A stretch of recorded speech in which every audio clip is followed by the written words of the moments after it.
now. And remember to get dressed. We only have 2 hours left in the show. And make your morning better with friends.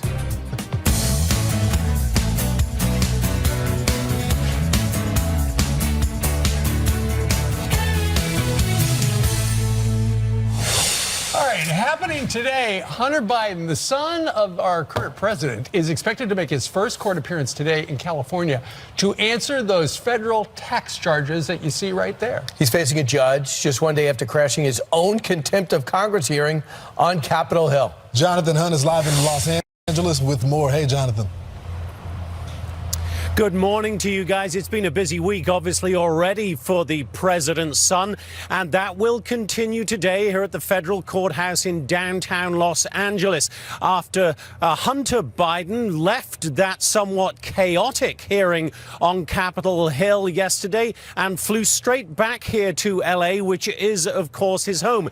Instead of facing Republicans, today he will be across the courtroom from Special Prosecutor David Weiss. It is, of course, David Weiss who announced last month those charges against Hunter Biden, 9 tax-related charges in all, including failure to file and pay taxes and evasion of assessment. Of course, it will be a far more serious setting today than the circus-like setting that was the result of his surprise appearance on Capitol Hill yesterday, when Republicans said that Hunter Biden was afraid to face them because he is defying, as we know, that subpoena to testify behind closed doors, while Hunter Biden and his supporters said no, it was Republicans who were afraid to hear from the president's son publicly. Listen to the exchange here.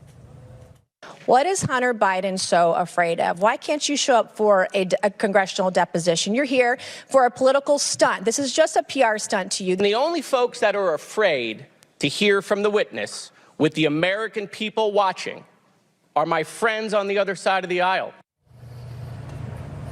So in just a few hours' time, Hunter Biden will be here at this federal courthouse in LA for the beginning of the proceedings that present perhaps the greatest threat to his continued freedom. 17 years in prison, the potential sentence if he is found guilty on those tax charges. Back to you guys.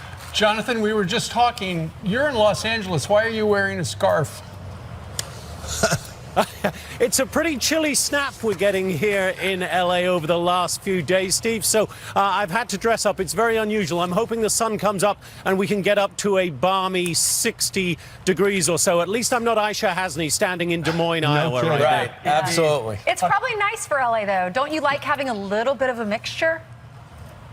Yeah, it's a pleasant change. Yeah. It takes me back to my days in London. It's quite nice. It's a chilly snap, as Jonathan Hunt just reported. Thank you, sir, for joining us live. All right, speaking of Hunter Biden, out of nowhere. So yesterday, they're having an oversight committee hearing about whether or not to hold him in contempt of Congress for not showing up and sitting down to a closed-door deposition. And so before they actually did the vote, he showed up. Yeah, he showed up and he sat there with his lawyers, and what was the point of this? Maybe to intimidate them, maybe to say, hey, I am willing to come and speak to all of you, but what he wants is a public hearing. He doesn't want to be behind closed doors, because if it's a public hearing, Democrats get, what, 5 minutes, Brian? 5 and 5 and 5. Republicans get 5 minutes, so he would have both sides helping him. Or, Plus, it's leaking. Or listening to him. That's what his lawyer, Oh, yeah, Abby, he's worried Abby that if it's closed doors, it'll be leaked. And there'll be transcripts. The House Judiciary Committee voted 23-14 to hold him in contempt. The Oversight Committee 25-21. Now it's up to a judge. And what the attorney for the whistleblower told me last hour, he said the thing that's good about this for Hunter Biden's perspective is the judge will have to say, listen, he was willing to come, so how do I actually take the extreme move of holding him in contempt? So that might have helped him. But here's what hurts him. We would have probably rolled a soundbite about this and probably reported in the news, but CNN and MSNBC and all the other outlets would have ignored it. But the minute he walked in with Kevin Morris, his flamboyant producer who pays all his bills and more, and Abby Lola's attorney, he decides, hey, you know what? It's going to be covered by every network. Do you think the president is happy that his son's travails are front and center on every network, covered on every primetime show. Even in the post-debate analysis I saw on CNN, they were talking about Hunter Biden. I mean, it's truly unbelievable. Nancy Mace says it's white privilege. Byron Donald says it's liberal privilege. I don't care what privilege you name it. It's some sort of privilege to parade yourself in front of Congress after denying a subpoena. And you don't have to just take my word for it. Take the federal judge that even asked his attorney, is there any precedent for this deal that you're getting for a weapons charge as well as tax evasion? So he continued it on in front of Capitol Hill. And people keep saying, why do they focus on Hunter Biden? This should be about Joe Biden. So Hillary Vaughn confronted him about it and says, why are you taking phone calls from your dad doing business calls? Listen. Mr. Biden, why did you put your dad on speakerphone with your business partners if he had no involvement in your business? Do you have a dad? Did he call you? Yes. Answer the phone? Yes. Okay. But why did you need to talk to him during business meetings if he had nothing to do with your business? She's my favorite reporter on Capitol Hill, just saying. Yeah, he should have said, do you talk to your father-in-law? Yeah. Actually, so Hillary's married to Steve's son. Indeed. And I accidentally did call her yesterday when she was working on Capitol Hill. I apologize, Hillary. And by the way, Hillary's going to be with us about an hour from right now. It's interesting. The the New York Times says this morning that the president talks to his son every day, but was not informed of every legal detail, according to people familiar Not every with one the of them. strategy. Not every one of them. He never financially benefited from his friend's, the new twist is, never financially benefited from his son's business dealings. This is getting worse by the day, believe me. So if the House does vote to hold him in contempt, sorry, Steve, it's going to be up to the DOJ, specifically an attorney for the District of Columbia, to decide whether to prosecute. Who would that judge be? Well, it would come down to Joe Biden's Department of Justice to decide whether or not to bring charges. Joe Biden's Department of Justice. Exactly. But here's the thing, Hillary. It is unclear.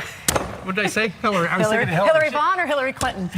well, Hillary Vaughn, thank you. It is unclear at this point on Capitol Hill if the Republicans actually have enough votes to, if they bring it up for a vote, if it would pass, because the Republicans in the House are in such disarray. The Speaker of the House is hanging onto his job by a thread. 2 votes, right? Well, here's the thing. It just takes 1 for a motion to vacate. That's what happened to Kevin McCarthy. Yeah.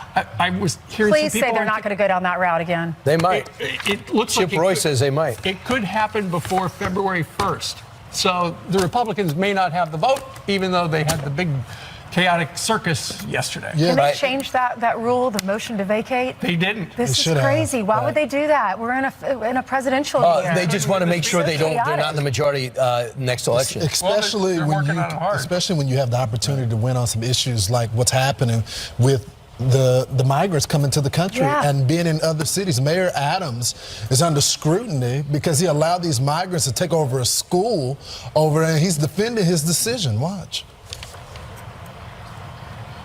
You know, I have been doing this for a long time when you have these major crises. Our school buildings are the focal point of our community, and they're part of our community assets. So if we would have had a major fire that would have taken place on Bedford Avenue near James Madison High School, are we saying those residents who lost who were displaced from that building should not use the school building? What I saw yesterday at James Madison, I saw children. That's what I saw. I saw children. And this city is never going to do anything that is going to put children in harm's way. Get that. You're not going to put children in harm's way. But what about the children that go to that school? That's right. What about those children who have been harmed for 2 years? I saw those video of these little kids, 7 years old, getting on the yellow bus to go to school in the middle of the night. I understand that. I mean, nobody has anything animosity towards them. But when you're in America, there are rules here every single day. But to get to New York City, you broke the rules. To be housed there, New York City is bending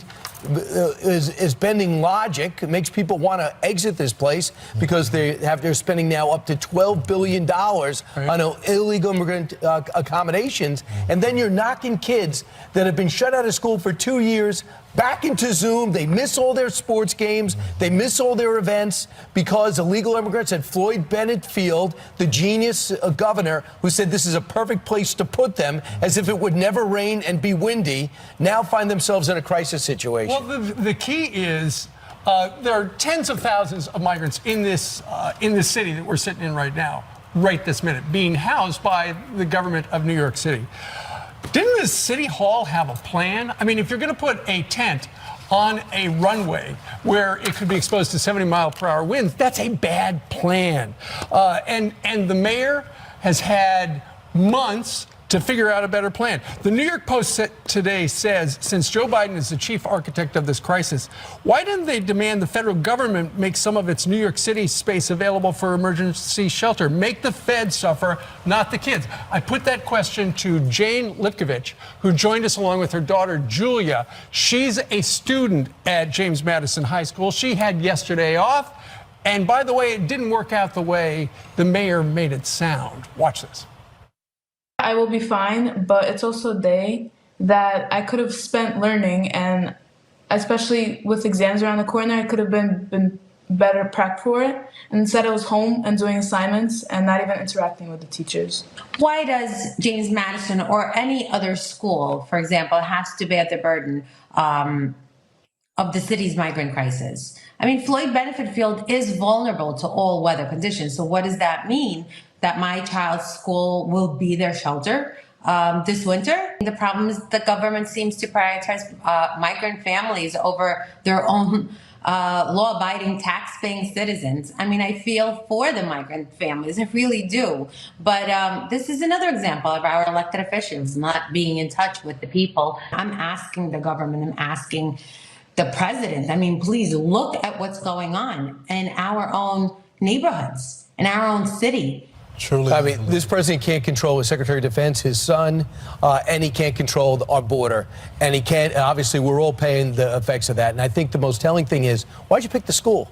That Park Slope Armory in the rich area of New York City. Why don't you put it in the beautiful accommodations? Why? Because you don't want to make the rich people who probably support your campaign uncomfortable. Well, it's all right for the working class to do that. One grandmother was out there protesting because her grandchildren were missing school yesterday. She said, I'm livid. I'm absolutely livid. Priorities are so messed up. They're losing another day of instruction. There are other places to put the migrants. It should not be put on taxpayers. Our kids are paying the price for this. Our kids, it is our kids being punished, and they have to face not going to school because we have to house people that broke the law to get in here. Well, that's the real point there. I mean, we can talk about the school and everything, but this all goes back to the Democrats' sanctuary city policy that the immigrants just got back from the border.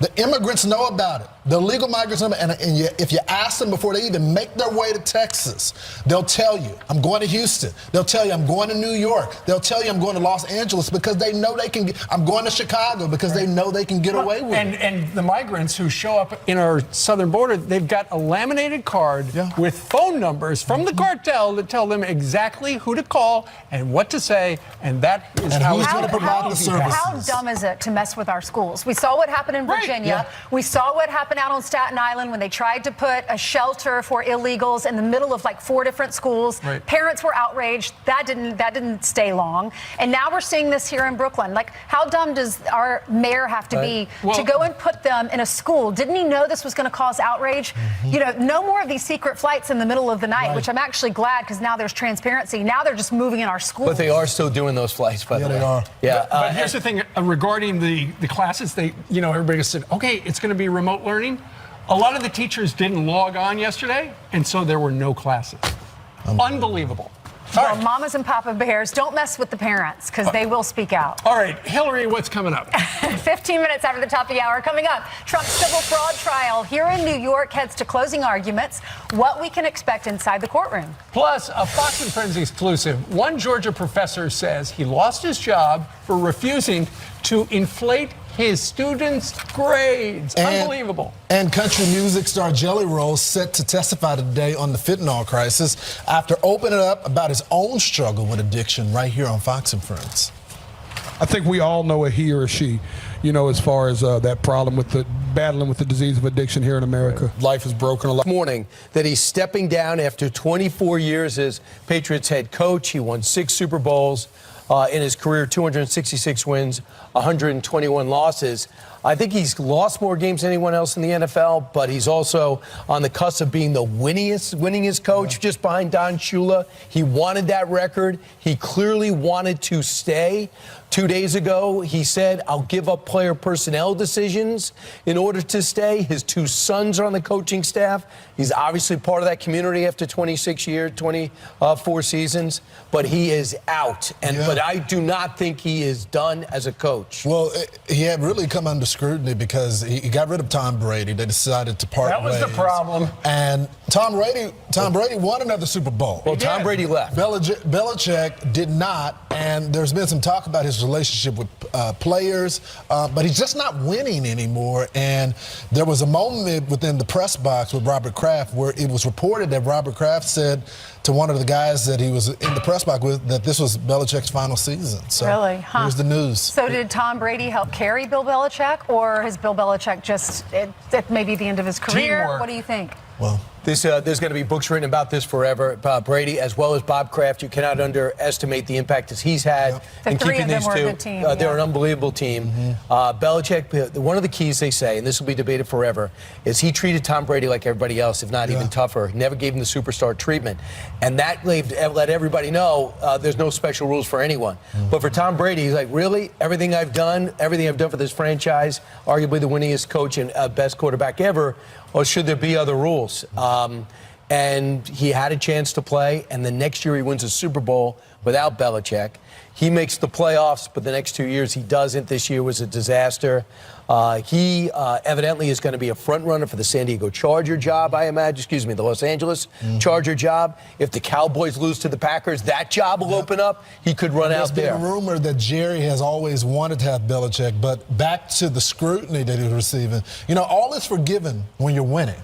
The moment you start losing is when things start to That's coaching. That's the profession. You can be so loved by your community, and then the headlines can be so nasty about you, a year later if you start to lose. Well, think about the way Tom Landry left. They basically said, Tom, you haven't won in a while, you're out. He was a legend in Dallas. They can get rid of him and Shula. That's right. You get rid of Belichick. That is actually a strange but perfect transition to our next segment because talking about I want to see this. How are you going to do this? Talk about winning. CMA's Best New Artist of the Year. This guy won 3 #1 country hits in 2023, the year that just ended. I'm talking about Jelly Roll, who has torn up the charts. Good job, Steve. So thank you very much. I'll be here all week. Here he has been called to Capitol Hill and is going to appear today because he has got the ear of so many people right now. They love his song. I only talk to God when I need a favor, which he sang right here at Fox and Friends. But he's going to be talking about the dangers of fentanyl. There is with Winona in Nashville. He knows a lot about Nashville because starting at the Metro-Davidson County Jail in Nashville, since the time he was 14 years old, he was in and out of prison and rehab and jail and all sorts of stuff. He joined us. It's hard to believe it's been about 6 months ago to talk a little bit about how important the music is on his journey away from the trouble with drugs. I've always believed that music was therapeutic, that there was a healing power in music, and that music met people exactly where they were in their life at that exact moment. And that song you just sang, She, that's about? See, that right there is about my child's mother and my own mother both struggled with drug addiction, and it hit really close to home for me. I think we all know a he or a she, as far as that problem with battling with the disease of addiction here in America. Life has broken a lot of my dreams, but I'm also here on Fox and Friends to tell y'all, you turn that thing around, baby, because I'm telling you, man, it ended up working out. What's going to happen? That's pretty scary. So he said he grew up in a decently middle-class neighborhood, but he didn't know one person on his street with a career. Everybody did drugs. Now he goes back into the prisons. He talks to the folks inside the prison. He tells them about his faith, his journey with Christ. He's a Christian now. He says, I still struggle with some of these issues, like sometimes I, maybe want to have a drink or want to do this or that. He's very honest, and I think that's refreshing, and that's what people love about him. If you watch his concerts, there's a documentary on his life that's pretty powerful. If you watch his concerts, people are crying because they were also in prison at one point. His music helped them get through the stresses and the struggles of their lives. And so a lot of people are going to be tuning in because it's Jelly Roll. And Lawrence, real fast, your point about when you travel, you take Narcan now because you never know. I think it was 2 nights ago, wasn't it? Ron DeSantis during the town hall talked a little bit about how an 18-month-old baby had been crawling on we reported on that. On an Airbnb floor. They didn't know who was in the Airbnb the day before, but was exposed to fentanyl on the floor, and the baby died. It is that toxic. Just to put it into context, the back of the eraser right here of a pencil, that's how much fentanyl it takes to kill someone. That little dose will kill you. Yep, and made in China.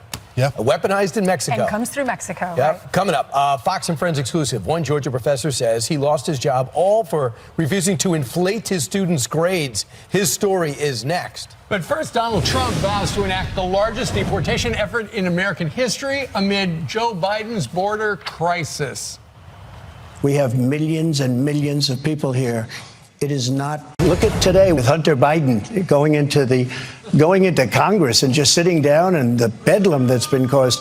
Today you have chaos. We have, I think, more with Joe Biden. He can't put 2 sentences together, and he's representing us on nuclear weapons with Putin and Xi and all of these very smart people. I think he had very little chaos. I think most of the chaos was caused by the Democrats constantly going after me. And he was responding to the fact that Nikki Haley says he's a chaos candidate. We're back. That was former President Trump. You might have recognized him last night at the Fox News town hall over in Iowa, responding to concerns that he would cause chaos in the White House if he gets back to 1600 Pennsylvania Avenue. We're back with our esteemed voter panel. He even bonded even more in the green room while we were talking about Bill Belichick's leaving the Patriots. Let's go and start with you, John Rappaport. The chaos candidate. Did Donald Trump bring the chaos, or did the chaos come to him? Maybe the answer is both on that. I think that he has done some great things that have excited people, but some people, he is a lightning rod. And it's interesting, too, because he gives a lot of nicknames, but no one's given him any nicknames. So if you like Donald, it's Delightful Donald. If you're not, how about Donald, we can call him Dicey Donald, because he had a casino. So you have to know there's both sides. You could run against him, is what you're saying, because you have the nickname ready. No one's given him a nickname. Right.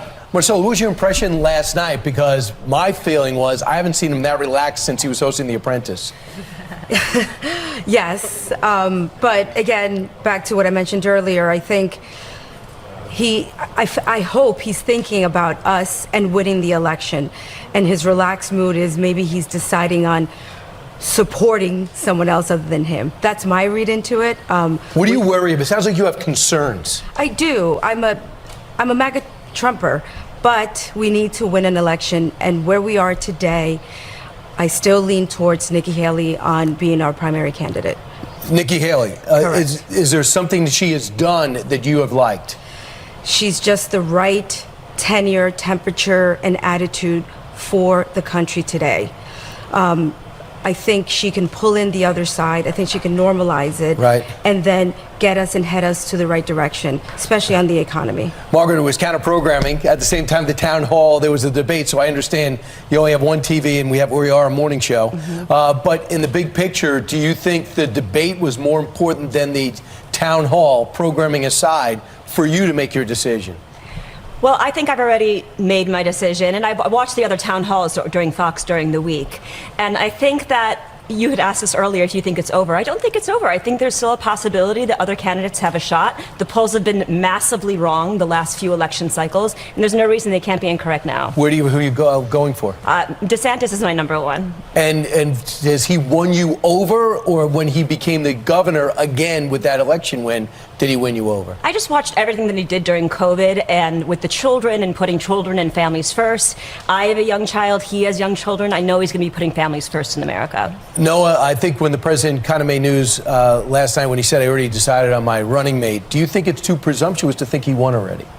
I think there's still a lot of chips that could fall. So I think, what? Like, there's so many things. He's dealing with a lot of cases in courts. He's dealing with, picking who and, what the trajectory of him coming in looks like. There's a lot more cards that needs to be turned over. I think, just reading the polls ahead and the issues at hand is also important for him to clearly articulate. So there's a lot of things that needs to be coming into the light to make the full decision. One thing I picked up at the town hall yesterday, went out of his way to say, I'm not going to be into retribution, Natalia. That's right. I'm going to be too busy. And the other thing is, I'm not going to be a dictator. I was just having fun with Sean Hannity. We kind of knew that if you watched the interview, but not if you watched the other networks. It's great to be looking forward. I'm always a person who says that it's better to be for something than against something, so I appreciate that sentiment. However, this is a candidate who refuses to have a debate with the other candidates.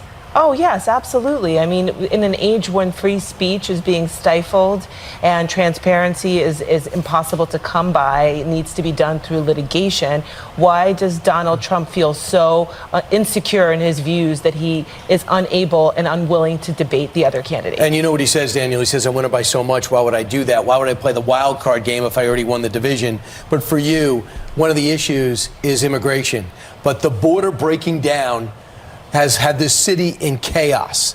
The ripple effect, something you can identify right from the headlines. Can you explain? Yeah, New York City students the other day who attend James Madison High School, they were forced out of their classrooms. Forced out of their classrooms for people who don't even know our Pledge of Allegiance. It's baffling to me. I think that Trump clearly defined his position on illegal immigration. We know his past record. I know for a fact that what happened to the students at James Madison High School, the high school which I took my specialized high school admissions test, and so it's a special place. You know it. I know it, and it's a place, a site of an academic achievement that I cherish, and to think years later it would be turned into a makeshift micro facility, again, for people who don't pay taxes, who don't know our Pledge of Allegiance, who don't abide by our laws. And the day before, Anthony Fauci said, that whole 6 feet apart that kept us out of schools, I don't know where that number came from. And I don't think kids have been hurt by all those 2 years on the Zoom classes. It's just astounding these people were in charge. John, show us the inside of your coat, because you are a football fan and there's only one national champion. Just a football fan. There he is. Classmate of Coach Harbaugh. Congratulations to our Michigan Wolverines on the national title. Right. He's had that coat for 25 years, but this is the first time he's revealed the lining, because this is the first time they won in quite some time. Thanks so much, guys. You're coming back next hour, right? Same outfits. Okay, actually, you're not. You can go home. Your buddy's going to be here. All right, Lawrence, where are you? I'm upstairs. What are you going to do? In your little spot. Right. Thanks, bro. On the corner. That's right. All right. So an Atlanta college professor says he was fired for speaking out after the school inflated his students' grades. After complaining that Kendrick Morales' economics class was too hard, students demanded they get easier work, leading to an easy A. When he refused to give in, let Kendrick's go. Kendrick Morales joins us now. Professor, thanks so much for joining the program.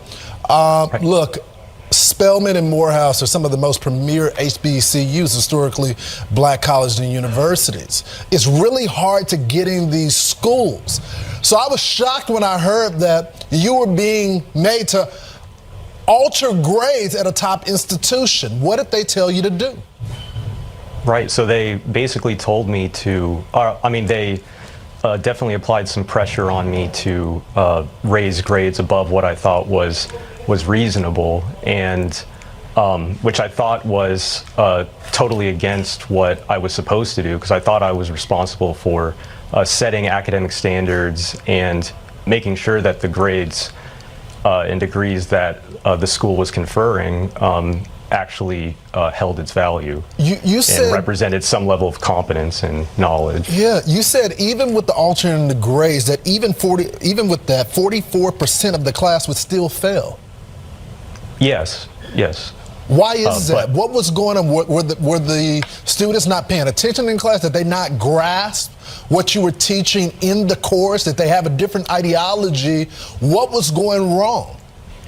Right. Well, I think what was going on is that there was a clear incentive problem in terms of if the students complain and make a problem, and they kind of knew about it probably, and they knew that if they just simply pushed and complained, that ultimately the administrators would capitulate and raise their grades. So I think what happened is that there was a clear incentive problem, that they knew that they could get away with not working hard and not being motivated, and ultimately it would still lead to higher grades.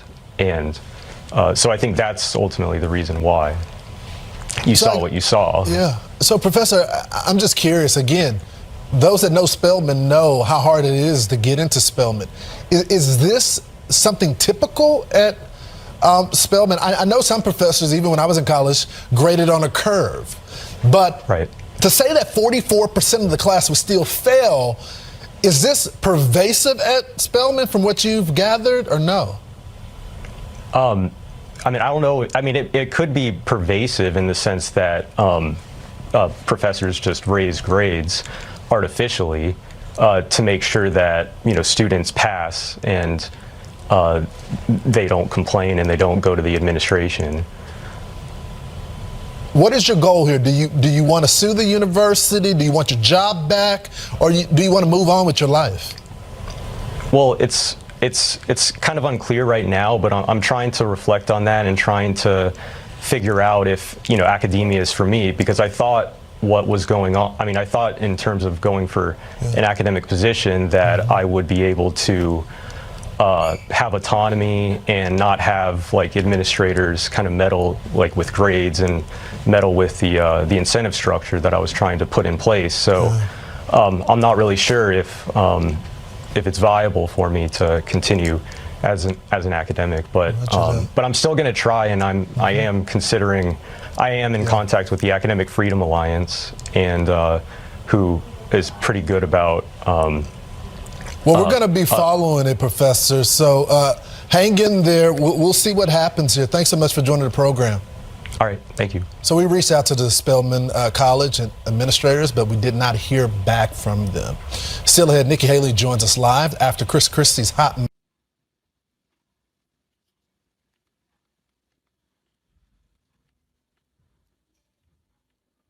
Mũi đơn thứ 8.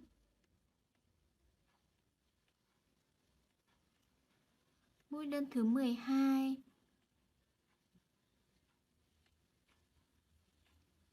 Mũi đơn thứ 16.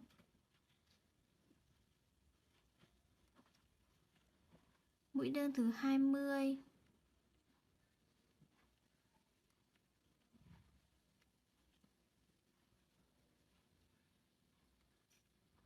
Hàng số 6, tiếp tục móc 24 mũi đơn. Mũi đơn thứ 5.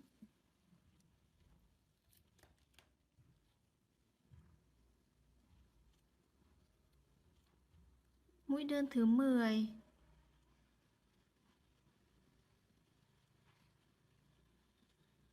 Mũi đơn thứ 15.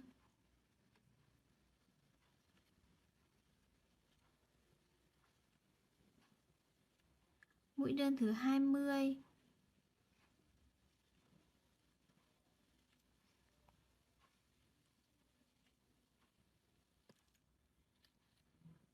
Hàng số 7. Tiếp tục móc hàng 24 mũi đơn thứ 3. Mũi đơn thứ 6.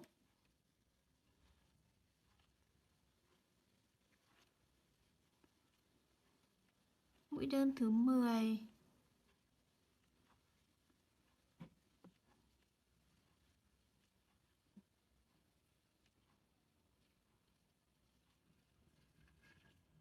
Mũi đơn thứ 18.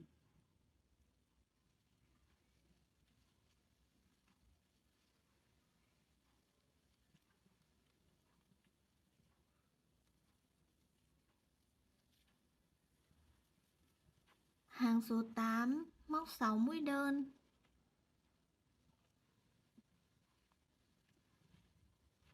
4 mũi tăng.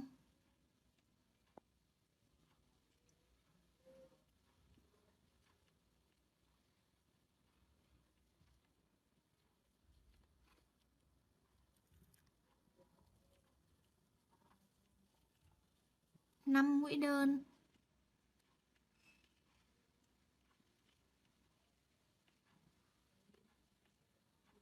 Bốn mũi tăng.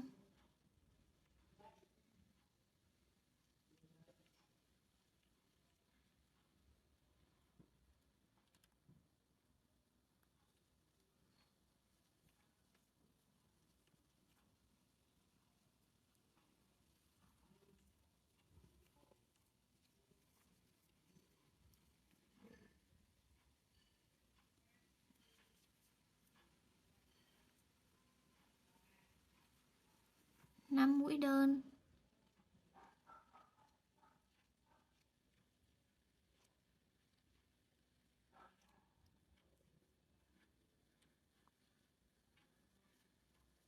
Hàng số 9 móc 32 mũi đơn.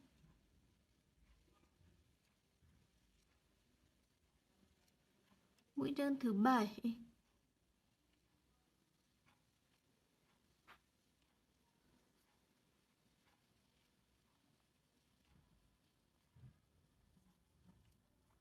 Mũi đơn thứ 14.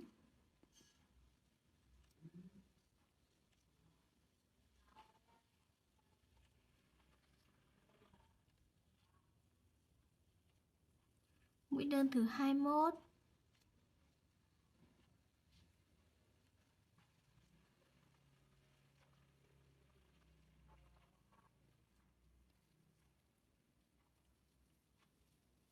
Mũi đơn thứ 28.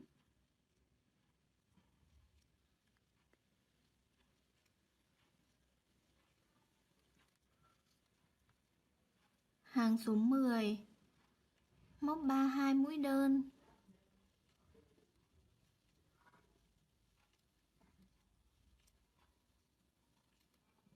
Mũi đơn thứ 8.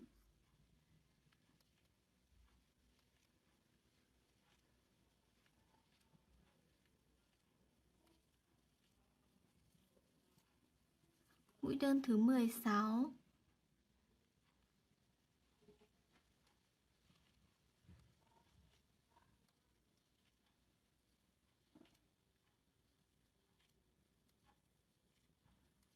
Mũi đơn thứ 24.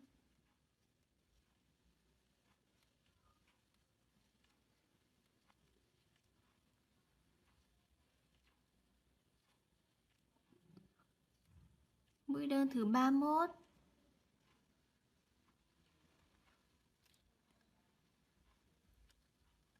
Hàng số 11 móc 6 mũi đơn.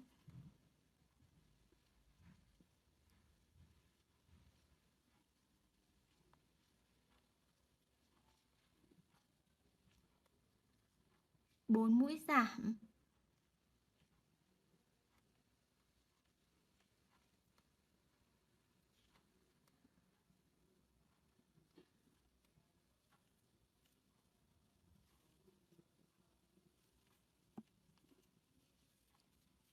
Năm mũi đơn.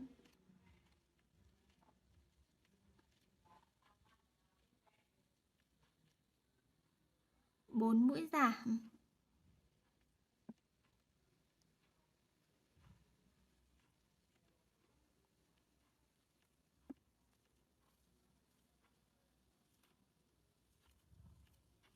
Năm mũi đơn.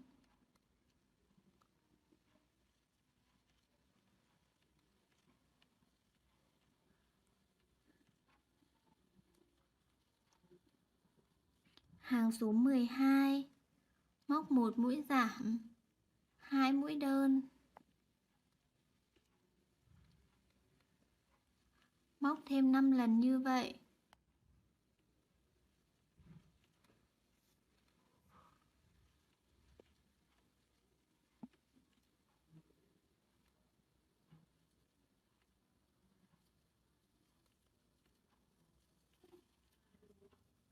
Một mũi giảm, 2 mũi đơn.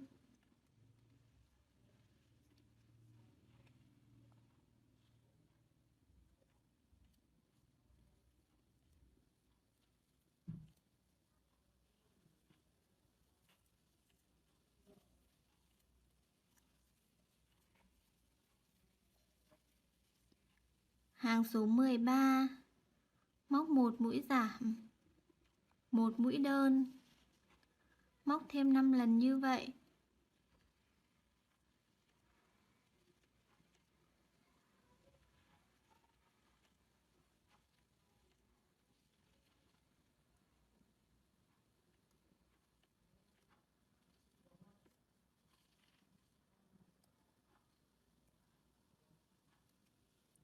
Một mũi giảm, một mũi đơn.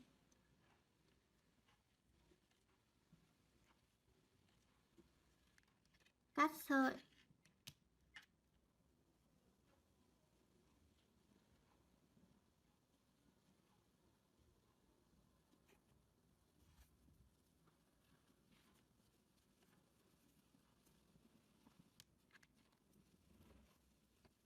Nhồi bông vào phần đầu.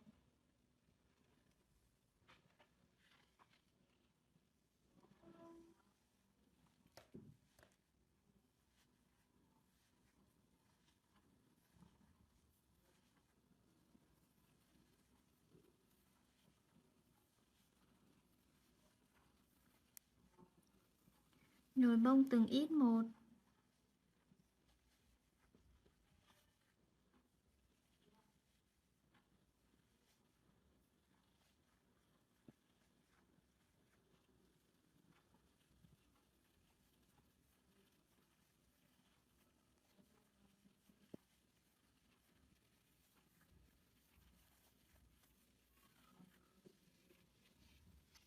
Nhồi cho đến khi sản phẩm căng tròn.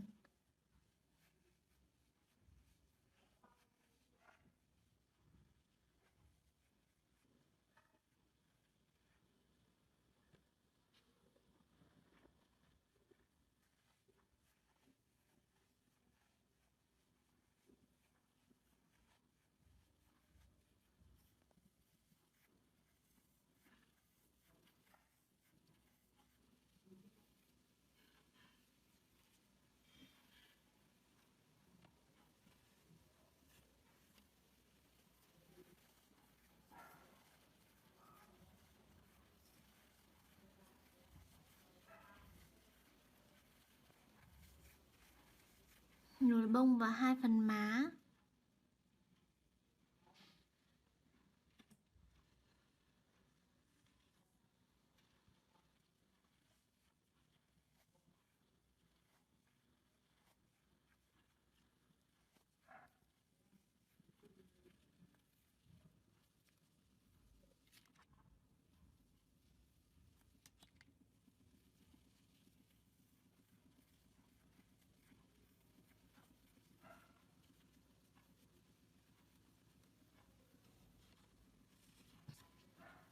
Nhồi thêm một ít bông.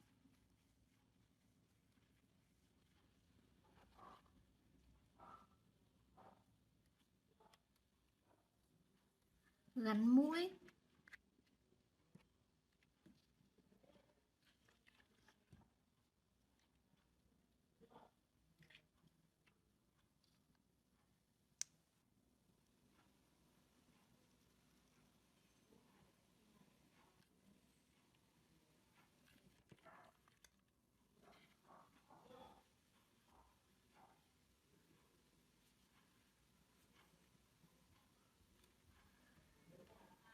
Gắn hai mắt.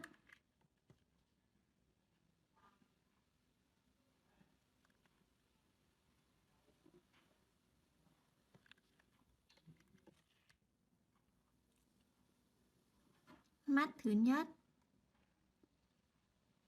Mắt thứ hai. Gắn tai.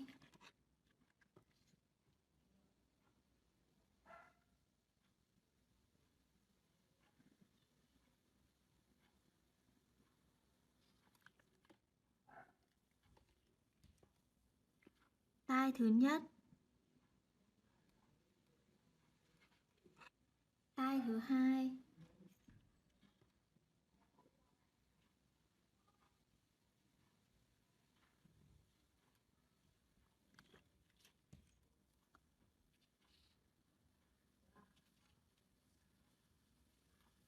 Sử dụng sợi màu đen thêu lông mày.